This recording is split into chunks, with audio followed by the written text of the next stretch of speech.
에덴 동산에서 아담과 언약을 맺으셨을 때처럼 노아 방주 앞에서 혹은 노아 방주 옆에서 노아와 언약을 맺으시면서도 하나님은 노아에게 계속 사랑을 고백하십니다. 생육하고 번성하고 땅에 충만하라는 것입니다. 이 땅에서 안전하고 행복하게 번성하라는 것입니다. 그것을 위해서 짐승에게로부터 보호해 주셨고, 그것을 위해서 육식을 허락하셨고, 공식적으로 아벨이 짐승의 첫 새끼의 그 피를 기름을 바쳤을 때에도 그 고기를 먹었을 가능성은 굉장히 높지만 공식적으로 육식을 허락해 주셨고, 살인자에 대한, 그 살인자가 여인, 어린이, 노인, 장애인처럼 마치 함부로 죽여도 된다라고 생각하는 그런 세상이 되지 않도록 살인자에 대한 공적인 신적인 보복을 명하시거나 약속해 주심으로써 사람들이 이 땅에서 생육하고 번성하고 땅에 충만하도록, 저와 여러분이 기쁘고 행복하고 안전하게 살 수 있도록 하나님의 분명한 사랑을 표현해 주셨어요. 하지만 여기서 문제가 하나 떠올라요. 어떤 문제가 생기냐면, 그렇게 해서 살아남으면 뭐 하겠냐는 생각이 떠올라요. 그렇게 해서 살아남으면, 홍수에서 살아남으면 과연 인간이 생육하고 번성하고 땅에 충만할 수 있도록 행복하게 안전하게 서로를 위하면서 그렇게 사랑하며 살 수 있겠냐는 거예요. 인간은 타락한 존재인데, 그 안에 미움이 가득한데, 지독한 자기애로 똘똘 뭉친 게 인간인데, 우리가 지금 우리 주변에서 때로는 우리 마음 속에서 보고 있는 그 추악한 존재가 인간인데, 과연 인간이 생육하고 번성하고 땅에 충만할 수 있겠느냐? 제2의 제3의 노아 홍수가 와야 되는 거 아니냐?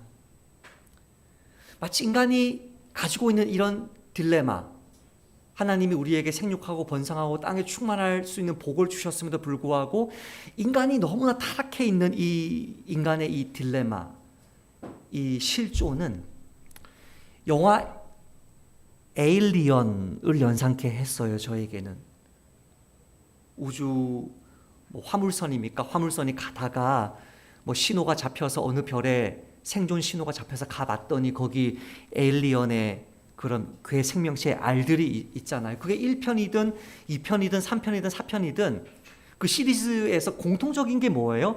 끊임없이 에일리언이 괴 생명체가 인간을 따라오는 거예요. 우주선에 따라오고 지구로 따라오고 내 몸속에 알을 낳고 끊임없이 내 속에 있어서 계속해서 악마가 부활하듯이 그 괴 생명체가 어떤 인간의 삶을 가까스로 생존해서 이제는 살만한 시간이 펼쳐지기를 기대했던 인간의 삶을 지옥도로 만들어버리는, 피범벅으로 만들어버리는 그 영화와 굉장히 비슷하다는 생각을 했어요. 하나님이 살려주신들 끊임없이 인간의 죄성이 에일리언처럼 괴 생명체처럼 악독하게 뿜어져 나온다면 인간이 직면할 세상은 노아 홍수 직전과 다를 바 없게 될 것이라는 것입니다. 다윗은 시편 7편에서 그 빤한 결과를 이렇게 노래했습니다. 하나님은 의로우신 재판장이시며, 하나님이 의로우신 분이다, 하나님이 심판하신다는 게 얼마나 큰 위로가 되는지 모릅니다. 이 세상에서, 인간이 악한 이 세상에서 하나님은 의로우신 재판장이시며 매일 분노하시는 하나님이시로다. 사람이 회개하지 아니하면 그가 칼을 가심이여 그의 활을 이미 당기어 예비하셨도다. 죽일 도구를 또한 예비하심이여 그가 만든 화살은 불화살들이로다. 악인이 죄악을 낳음이여 재앙을 베어 거짓을 낳았도다. 끊임없이 인간이 악을 생산하고 악을 낳고 죄악들을 토해내기 때문에 하나님이 매일 분노하지 않으시면, 하나님이 의로운 재판장으로 서지 않으시면, 하나님이 끝까지 회개하지 않는 인간을 향해서 그분의 심판의 칼을, 그분의 심판의 활을 당기어 예비하지 않으시면 이 세상은 인간이 도저히 발붙일 수 없는 세상이 된다는 것을 다윗은 두려움 가운데 그리고 위로와 소망 가운데 노래한 것입니다. 악인이 악을 계속 증산하는 이상 하나님의 심판의 칼이 날카로워질 수밖에 없고 하나님의 심판의 활이 팽팽하게 휘어지지 않을 수 없습니다. 하박국 역시 동일한 주제를 이야기합니다. 하나님이 대만에서부터 오시며 거룩한 자가 바란 산에서부터 오시는도다. 이 역시 하나님을 심판자로 그리고 있는데 위로가 되는 말씀으로 고백하고 있습니다. 그의 영광이 하늘을 덮었고 그의 찬송이 세계에 가득하도다. 그의 광명이 햇빛 같고 광선이 그의 손에서 나오니 그의 권능이 그 속에 감추어졌도다. 그 불빛 속에 그의 힘이 숨어 있다는 뜻입니다. 역병이 그 앞에서 행하며 불덩이가 그의 발 밑에서 나오는도다. 그가 서신즉 땅이 진동하며 그가 보신즉 여러 나라가 전율하며 영원한 산이 무너지며 무궁한 작은 산이 엎드러 지나니 그의 행하심이 예로부터 그러하시도다. 하나님은 변하지 않았다는 거예요. 내가 본즉 구산의 장막이 환난을 당하고 미디안의 땅에 휘장이 흔들리는도다. 여호와여 주께서 말을 타시며 구원의 병거를 모시오니 강들을 분이 여기심이니까 강들을 노여워하심이니까 바다를 향하여 성내심이니까 주께서 활을 꺼내시고 화살을 바로 쏘셨나이다. 주께서 강들로 땅을 쪼개셨나이다. 세 번역을 보면 더 리얼하게 하나님의 점증하는 심판의 그 분노를 느낄 수 있는데요. 주께서 활을 꺼내시고 살을 메우시며 힘껏 잡아당기십니다 라고 번역했어요. 하나님이 거룩한 재판장이신 이상, 하나님이 매일매일 악인들을 심판하지 아니하면 인간의 세상이 도저히 생육하고 번성하고 땅에 충만할 수 없는 악의 세상이신 이상, 세상인 이상, 하나님이 심판의 칼을 가시고 심판의 활을 잡아당기는 것은 어쩔 수 없는 일이라는 거예요. 그렇게 해야만 우리가 살 수 있다는 거예요. 하나님은 의로우신 재판장이십니다. 거룩한 심판자이십니다. 그분의 심판은 결국은 죄인을 향할 수밖에 없습니다. 일방향을 향해서 기차가 막 달려오는 거예요. 하나님의 그 거룩하심의 기차가 막 달려와요. 반대쪽에서는 뭐가 달려오냐면 어렸을 때부터 날 때부터 죄인인, 끊임없이 자기 애로, 거짓으로, 변명으로, 남 탓으로, 남 비난으로, 미움으로, 용서하지 않음으로 끝까지 자기 인생을 살려고 하는 인간이 또 하나의 그 반대 방향에서 달려오는 거예요. 결국은 시간 문제일 뿐이고 하나님의 노아 홍수와 같은 어마어마한 심판은 반복될 수밖에 없는 이 딜레마를 알고 있다는 거. 우리를 사랑하세요. 우리에게 사랑 고백을 하세요. 우리가 잘 살기를 원하세요. 그러나 사람은 끊임없이 자기밖에 모르는 삶을 가정에서, 교회에서, 이 땅 위에서 살아간다면 결국 하나님의 심판의 칼에, 하나님의 심판의 활에 불이 붙을 수밖에 없는 것입니다. 여기에 우리의 두려움이 있어요. 두려움이. 최근에 나그네 교회 한 성도가 그 침묵이라는 소설을 읽고, 목사님 저도 이런 배교의 이런 위협을 당하면 저도 배교할 수 있을 것 같아요. 과연 제가 예수님 부인하지 않고 끝까지 제 믿음 지킬 수 있을까요? 우리에게 그런 두려움이, 뭔가 모를 암울한 미래가 우리 앞에 펼쳐져 있는 것 같아요.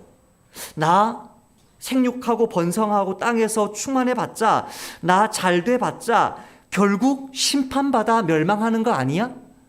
저도 비슷한 생각들을 가끔 하긴 해요. 나 교회 개척했지만, 나 시작은 좀 잘한 것도 같지만, 나 결국 내가 은퇴할 때 한국교회 목회자들이 보여주는 그 추악한 냄새나는 추락을 하지 않을까? 저도 두려움 가지고 있어요. 여러분도 마찬가지잖아요.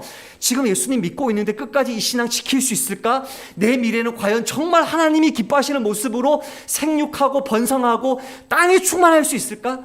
암울한 미래에 대한 두려움이 내 속에 있는 죄악의 꿈틀대는 욕망을 볼 때마다 느낀단 말이에요. 이게 우리 딜레마란 말이에요. 하나님도 마찬가지고, 우리를 사랑하시는데 생육하고 번성하기를 원하시는데 우리의 죄에 대해서는 눈 감을 수 없는 거룩하신 하나님.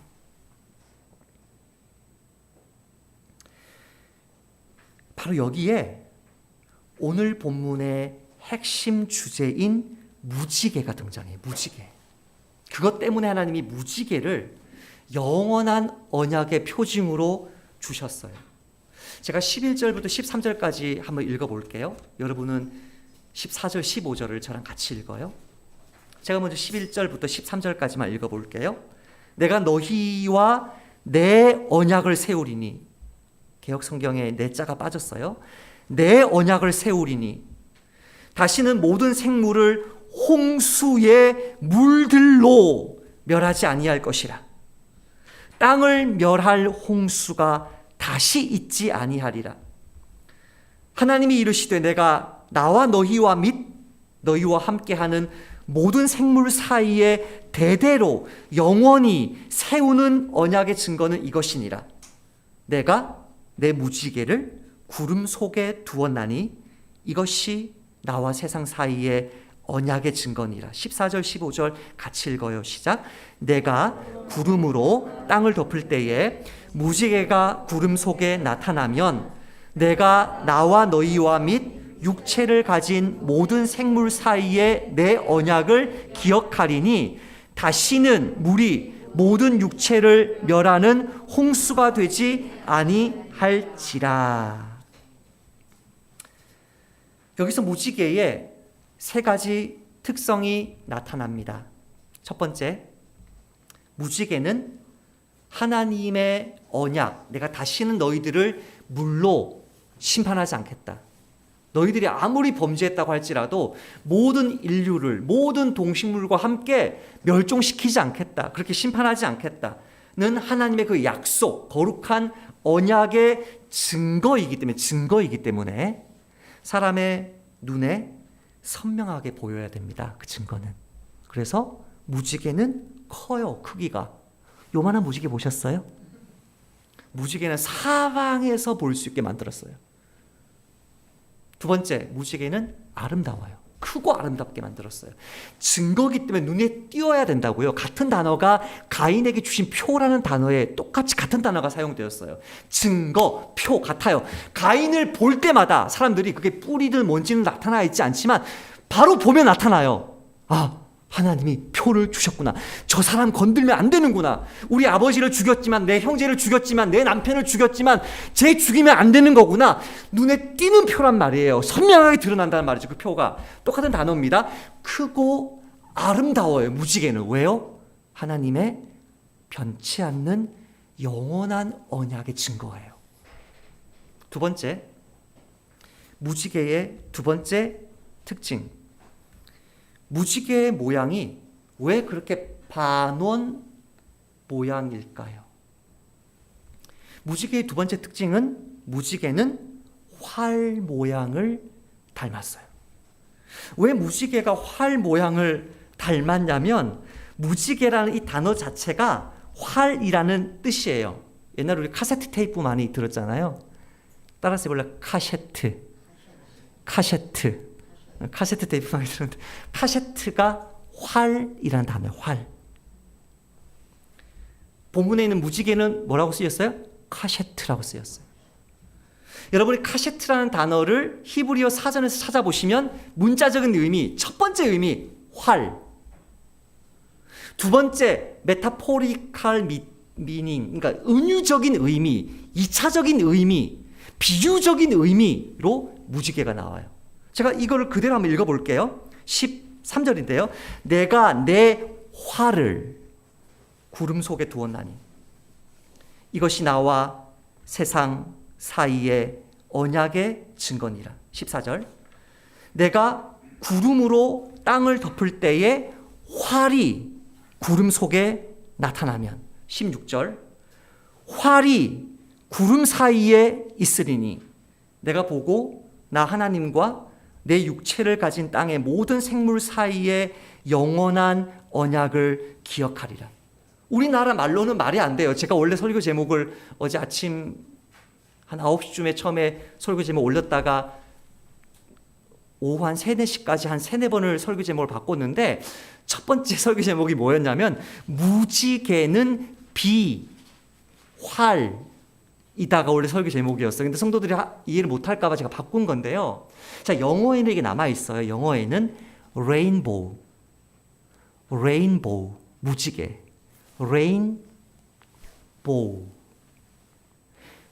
레인보우는 레인보우예요. 이해되세요? 레인보우는 비 온 뒤에 나타나는 활보우예요. 영어에는 그게 그대로 남아있어요. 레인보우를 딱 읽으면 활이 생각나게 영어가 되어 있다고요. 우리는 활과 무지개가 완전 다른 단어예요. 성경적인 문화권이 아니기 때문에. 그러나 성경적인 문화권에서는 레인보우, 이게 활이에요. 활. 어떤 활? 비 온 뒤에 나타나는 하나님의 영원하신 언약을 보여주는 활이에요. 활. 전쟁 무기입니다. 살인 도구입니다. 심판의 도구입니다. 왜 하필이면 그 많고 많은 표식 중에서 활을, 그 살벌한 활을 저 하늘에 걸어 놓으셨을까? 궁금하지 않으신가요? 그것은 이것이 목숨을 걸고 지켜야 할 언약에 대한 표식이기 때문이에요. 목숨을 걸고 지켜야 돼요. 하나님의 언약은 공통적이에요. 아담 언약부터 예수님의 새 언약까지 목숨을 걸어야 돼요. 반드시 누가 희생되어야 돼요. 이 약속 지키려면. 아담에게 하나님이 이렇게 말씀하세요. 선악을 알게 하는 나무의 열매는 먹지 말라. 내가 먹는 날에는 반드시 죽으리라 하시니라. 아담 언약의 상징이 선악과 아니었습니까? 그 선악과에는 죽음의 경고가 따라붙어 있습니다. 아브라함 언약의 표징이 무엇이었습니까? 할례였습니다. 할례를 받지 아니한 남자, 곧 그 포피를 베지 아니한 자는 백성 중에서 끊어지리니 그가 내 언약을 배반하였음이니라. 활 모양의 무지개는 죽음의 맹세를 의미합니다. 지키지 않으면 죽어야 합니다. 셋째, 무지개의 세 번째 특징. 첫 번째 특징은 크고 아름답다. 눈에 보이게 선명하게 비 올 때마다, 여기서는 영원한 언약이라는 말을 본문에서는 2번 썼는데 계속 그걸 볼 수 있게 만드셨다. 두 번째, 무지개는 활 모양이다. 죽음을 상징한다. 언약의 당사자 중 한 명은 죽어야 된다. 이 약속 지키려면. 세 번째, 무지개는 활인데 그 활이 땅이 아니라 하나님을 겨눕니다. 범죄한 인간을 향해서 활시를 당겨서 쐈을 때, 그게 노아 홍수인데, 그 활이 땅을 향해서 당겨져 있지 않고 팽팽하게 하늘을 향해서 당겨져 있는 것이 무지개입니다. 이는 곧 언약을 깨뜨린 죄값으로 누군가가 피를 흘려야 한다면 땅 위의 사람들과 그분이 아끼시는 짐승들이 아니라 하나님에게 심판의 화살이 박힐 것을 의미합니다. 창세기 6장 13절에 이렇게 말씀하셨죠. 하나님이 노아에게 이르시되 모든 혈육 있는 자의 포악함이 땅에 가득함으로 그 끝날이 내 앞에 이르렀으니 내가 그들을 땅과 함께 멸하리라. 심판의 칼을, 심판의 활을 쏘리라 하셨는데, 그런 날이 다시 찾아온다면 그때는 홍수로 물을, 땅을 쓸어버리지 않고 그 심판을 내가 당하겠다는 것입니다. 땅을 향한 하나님의 활 시위가 당겨질 대로 당겨진 후에 쏟아졌던 그 노아 홍수를 이제 반대로 당신을 향해 쏘시겠다는 겁니다. 그래야만 사람들과 동물들이 정말 기쁘고 행복하고 안전하게 생육하고 번성할 수 있기 때문에 당신이 이 땅의 죗값을 대신 받겠다는 것입니다. 죄는 우리가 졌는데, 또 죄는 우리가 질 것인데, 미래에 책임은 당신이 지시겠다는 하나님의 이 사랑이 지닌 그 아름다움이라고 할까요? 어떤 감동이라고 할까요? 그 충격이라고 할까요? 그것을 작게나마 엿볼 수 있게 해주는 이야기 한 편을 짧게 한번 읽어볼게요. 아버지의 자전거라는 동화인데요. 초등학생 아이들, 제 설교 듣는 아이들이 십자가를 어떻게 이해할 수 있을까 생각하면서 제가 한번 적어보았어요. 우리 집은 고물상을 합니다. 아버지는 자전거를 타고 다니며 고물을 수집합니다. 아버지의 고물상 안에는 온갖 물건들이 가득합니다. 로봇도 있고 장난감 총도 있습니다. 곰보 자국이 난 축구공도 있고 알록달록한 비행 접시도 있습니다. 어느 늦은 밤이었습니다. 고물상 앞마당에 나갔던 아버지가 눈이 휘둥그레져 방으로 들어왔습니다. 여보, 누가 자전거 빌려갔어? 아니요. 자전거가 안 보이는데? 가게 안에다 들여놓지 않으셨어요? 앞에 세워놨던 거죠. 아버지는 자전거를 찾아 밖으로 뛰어나갔습니다. 녹슨 고물 자전거지만 우리 가족한테는 소중한 물건이었습니다. 아버지는 집 옆에 있는 빈터와 마을 꼭대기, 달동네였는데 언덕 아래 시장 입구까지 온 동네를 샅샅이 뒤졌습니다. 하지만 자전거는 그 어디에도 보이지 않았습니다. 아버지는 풀죽은 얼굴로 집으로 돌아오셨습니다. 어느 날 학교 앞에서 저는 아버지의 자전거를 발견했습니다.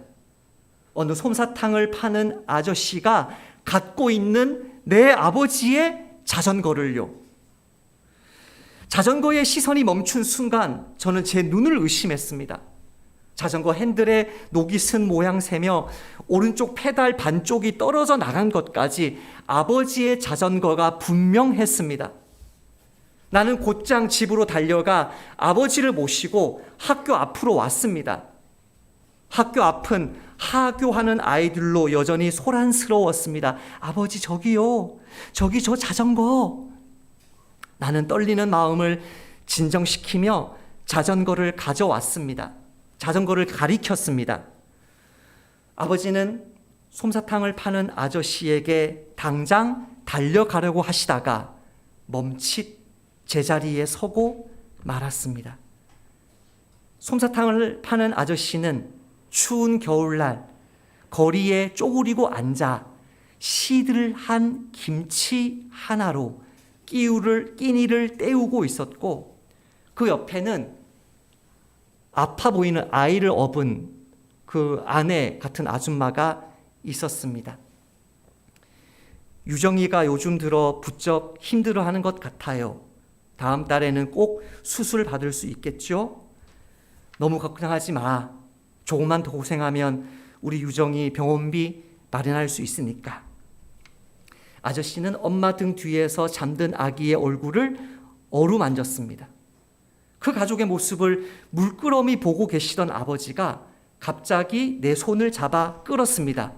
집에 가자. 우리 자전거가 아니다. 아버지, 우리 자전거 맞아요. 아버지 자전거잖아요. 나는 자꾸만 뒤를 돌아보며 아버지에게 말했습니다. 아니래도 글쎄, 우리 자전거 아니다. 아버지의 카랑카랑한 목소리에 나는 더 이상 말을 잇지 못했습니다. 나는 아버지가 원망스럽다 못해 바보같이 느껴졌습니다. 자전거를 눈앞에 두고도 찾아오지 못한 아버지는 그 어느 때보다 매서운 겨울을 맞아야 했습니다. 자전거를 타고 고물을 줍는 게 아니라 손수 걸으며 고물을 모아와야 하셨기 때문입니다. 잘못은 남이 했어요. 책임은 누가 져요? 내가 져요. 활 모양의 무지개에 담겨 있는 하나님의 사랑에 그 무지개처럼 크고 그 무지개처럼 아름다운 이유가 여기에 있습니다. 하나님은 저와 여러분이 아담처럼 반역하고 실패하게 될 것을 이미 전부터 알고 계셨습니다. 그래서 진작부터 크고 아름다운 무지개를 하늘에 걸어 두셔서 실패하고 죽을 죄를 지어도 그 책임은 네가 아니라 내가 지겠다고 영원한 언약으로 약속해 주셨다는 거예요.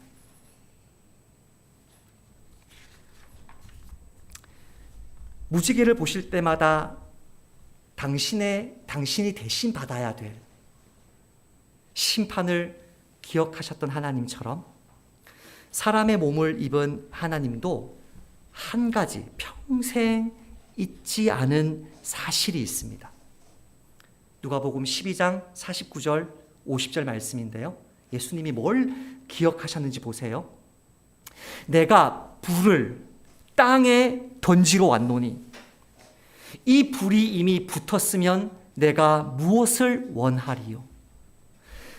나는 받을 세례가 있으니, 불세례죠? 그것이 이루어지기까지 나의 답답함이 어떠하겠느냐? 예수님은 당신을 향한 그 십자가의 불세례를 아버지의 이름으로 무지개를 통해 우리에게 영원한 언약을 맺으신 당신 아버지의 이름으로 온전히 받아내심으로 하나님이 아담 노아와 그 후손에게 약속하신 그 약속을 언약을 지켜내고자 하십니다. 그것을 계속 리마인드 시킵니다. 계속 기억합니다. 내가 받을 세례다. 이 불세례는 땅에 던지는데 그 땅은 십자가가 세우신 땅이다. 내가 받아야 될 불세례다. 기억하고 또 기억합니다. 겟세마네에서 예수님은 그 겟세마네 동산에서 이렇게 기도합니다. 그들을 떠나 돌 하나 던질 만큼 거리에 무릎 꿇고 앉아서 이렇게 기도하십니다. 이르시되 아버지여, 만일 아버지의 뜻이거든 이 잔을 내게서 옮기시옵소서. 그러나 내 원대로 마시옵고 아버지의 원대로 되기를 원하나이다. 끝까지 하나님의 진노의 잔을 피하지 않습니다. 그리고 십자가에 달린 그 순간에도 아버지, 저들의 죄를 용서해 주십시오. 저들은 자기들이 하는 것을 알지 못하기 때문입니다. 땅에 던져야 될, 땅에 쏟아져야 될 노아 홍수처럼 그 심판의 불세례를 자신이 받으시고 우리가 마셔야 될 진노의 잔을 끝까지 홀로 마신 그 예수님의 사랑이 무지개처럼 크고 아름다운 영원한 사랑을 우리에게 보여주고 있는 것입니다. 이것이 구체적으로 저와 여러분의 일상의 삶에 어떤 위로와 용기를 줄까요? 저는 이번 주에 제가 잘 듣는 노래를 듣다가 무지개가 나오고 소나기가 나와서 대중가요의 노아 홍수에 대한 노래가 있나 해서 한 노래를 반복해서 들어보았습니다. 그 노래를 듣다가 하나님의 이 크고 아름답고 놀라운 영원한 사랑이 우리 삶에 어떤 기쁨과 용기를 주는지를 문득 깨닫게 되었습니다. 제목은 새벽이 빌려준 마음. 안테나가 전부 다 숨어버렸고 라디오는 노래들을 잊어버렸습니다. 짧은 노래인데요. 무지개가 뿌리채 말라버렸고, 무지개? 소나기는 출구를 잃어버렸습니다. 소나기? 새벽이 빌려준 마음을 나는 올해도 쥐었나 봅니다. 안테나가 전부 다 이렇게 나가는 노래인데 2절 한번 읽어볼게요. 들어보세요. 2절 짧은 노래죠. 2절 사람이 된 신도 결국엔 울었고 사람들은 그제서 눈물을 닦았습니다. 새야 조그만 새야 너는 왜 날지 않아? 아마 아침이 오면 나도 그래. 새벽이 빌려준 마음을 나는 올해도 쥐었나 봅니다. 가사가 어렵잖아요. 심플해요. 안테나가 전부 다 숨어버렸어요. 이 사람은 새벽이 빌려준 마음을 가지고 노래를 쓰고 싶어요. 가사를 쓰고 싶고 곡을 만들고 싶어요. 안테나가 전부 다 숨어버렸고 라디오는 노래들을 잊어버렸어요. 하나도 시상이 하나도 생각이 안 나는 거예요. 무지개가 뿌리채 말라버렸다. 무지개를 하나님의 언약의 무지개라보다는 저 너머에 있는 그 노래, 내가 짓고 싶은 그 노래, 내가 부르고 싶은 그 노래 뿌리째 말라버렸어요. 소나기, 영감의 소나기, 가사든 곡이든 그 소나기는 출구를 잃어버렸어요. 메말라 있어요. 철저하게 메말라 있어요. 새벽이 빌려준 마음을 오래도록 쥐어도 노래 한 곡 떠오르지 않는 그 창작자의 절망, 그 창작자의 그 실망감을 노래하고 있어요. 2절에서는 바뀌어요. 사람이 된 신도 결국엔 울었고 사람들은 그제서 눈물을 닦았습니다. 나사로의 죽음 이야기를 하고 있는데 예수님 역시 절망과 비통함 속에 눈물 흘리셨을 때가 있었고 그분이 우시며 자기 친구를 살려냈을 때 울고 있던 많은 사람들이 눈물을 닦았어요. 그제야 소망이 보이는 거죠. 새야 조그만 새야 너는 왜 날지 않아? 아마 아침이 오면 나도 그래. 지금은 어둠 속에 갇혀 있어요. 지금은 알지 못해요. 그러나 그분이 나를 위해서 울어주셨기 때문에 나도 아침이 오면 그 부활의 아침, 그 부활 생명으로 약동하는 아침이 되면 나도 날 거야. 창작자의 고민과 아픔을 담은 노래지만 나그네 교회 성도들 모두의 고민과 아픔을 담고 있는 노래라고 할 수 있습니다.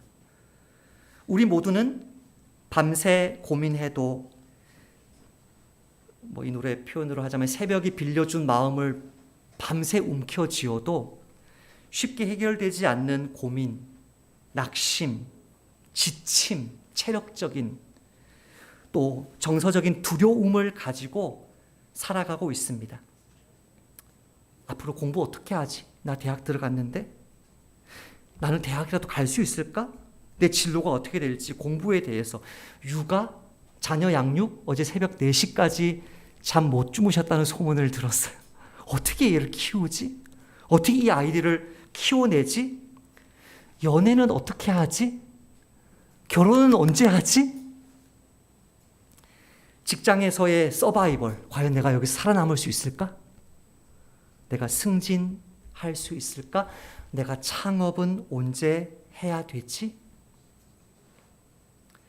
우리가 직면한 현실들이 마치 다 이 노래의 1절 같습니다. 다 숨어버리고 다 잊어버리고 뿌리째 말라버리고 소망이 보이지 않고 답답하고 하지만 2절에 우리의 소망과 위로가 있습니다. 실패하고, 저와 여러분이 또 실패하고 계속 실패해봐요. 결국 뭐 하겠어요? 죽기밖에 더 하겠어요? 실패하고 또 실패하여 죽음의 순간에 이른다고 해도 따라서 합시다. 책임은 우리 주님이 대신 지신다. 우리 주님이 우리를 위해 울어주심으로 우리의 눈물을 닦아주실 줄 믿습니다. 그리고 그 모든 고민과 아픔의 시간들 그 자체도 오히려 이처럼 아름다운 노래로 빚어주실 것을 믿습니다. 그래서 다시금 용기 백배하여 저 어린 새처럼, 저 작은 새처럼 그 부활 생명으로 날아가는 모습을, 저는 제가 이번 주에 신방했던, 전화 신방하고 만나서 신방해서 낙심해서 쓰라림으로 지쳐 있었던 그 청년들이, 그 학생들이, 그 장년들이 그 부활 생명을 힘입어 날아오르게 될 것을 믿습니다. 아까 나누었던 내 아버지의 자전거는 그렇게 마무리가 됩니다. 그 추운 겨울날, 눈이 많이 온 그 겨울날, 갑자기 아버지의 자전거가 돌아와 있습니다. 누군가가 몰래 발을 딛고 간 그 발자국과 자전거, 아빠 그 자전거. 그리고 아빠 자전거 뒤에는 비닐봉지, 검은색 비닐봉지 하나가 있는데 거기에는 빨간 홍옥, 사과들이 이렇게 담겨져 있는 것입니다. 자기가 훔친 자전거 뻔히 아는데 우리 거 아니다, 우리 거 아니다 라고 말해 주었던 그분에게 몇 달간 진 그 마음의 빚을 자기 돈으로 살 수 있는 그것 사서 그렇게 남겨두고 간 것으로 내 아버지의 자전거가 맞춰집니다. 무지개로 크고 아름답고 영원한 언약을, 그 표징을 주시면서 그 화를 당신을 향하게 하신 그 하나님을 기억하십시다. 십자가에 달려서 그 모든 저주를 당신이 홀로 받으시면서도 우리를 향해 두 팔 벌려 안아주신 예수님을 생각해 보십시다. 아무리 못해도, 아무리 실패해도 그 모든 책임은 주님이 져주시기 때문에 이 한 주도, 이 한 달도 그 주님의 크고 아름다운 사랑에 힘입어 용기 있게 주님께서 맡겨주신 그 사명을 진실하게 감당하고, 우리도 내 이웃들에게 무조건적인, 그들이 잘못했는데 내가 용서하고 그들이 실수했는데 내가 품어주는 그런 삶을 살아내시기를 축복합니다. 한 문장만 더 얘기해도 돼요? 짐승들은 무지개를 보아도 저 무지개가 무슨 뜻인지 몰라요. 그러나 하나님은 무지개를 주실 때 노아와 그 후손뿐 아니라 짐승들도 멸망시키지 않겠다는 약속으로 주셨어요. 그러면 짐승들은 무지개가 무슨 뜻인지 전혀 모르는데 그 짐승들을 보호하고 그 유기견들을 보살펴주고 짐승들을 함부로 대하지 않음으로써, 아, 우리가 보호받고 있구나, 생육하고 번성하고 땅에 충만할 수 있는 거구나를 느끼게 해 주어야 될 사람들은 저와 여러분입니다. 짐승을 유기시키고 학대하는 사회는 입양아를 유기시키고 학대하는 사회입니다. 말 못하는 짐승 하나까지도 진심으로 사랑함으로 하나님의 형상으로 지음받은 내 이웃에게 내 생명 나누어 주시는 나그네 교회 되시기를 주님의 이름으로 부탁드립니다. 아버지, 오늘 말씀 제 마음에 새깁니다.